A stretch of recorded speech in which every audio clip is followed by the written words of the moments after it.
ဟုတ်ကဲ့ဟွာဒီအကူမေးထားတာလေးပေါ့နော်ကက်ဆက်တစ်လုံးတော့ရောင်းမလားဆိုတော့ကျွန်တော်စီမှာတော့လောဆယ်ရောင်းစရာတော့မရှိဘူး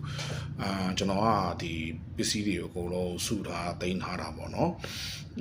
အခုလိုချင်ဝယ်ချင်ဥမာကက်ဆက်ပဲဖြစ်ဖြစ်တိတ်ခွေပဲဖြစ်ဖြစ်ကျွန်တော်ညွှန်ပေးမယ်ဟွာ Facebook မှာကျွန်တော်တို့ဒီ group တစ်ခုရှိတယ်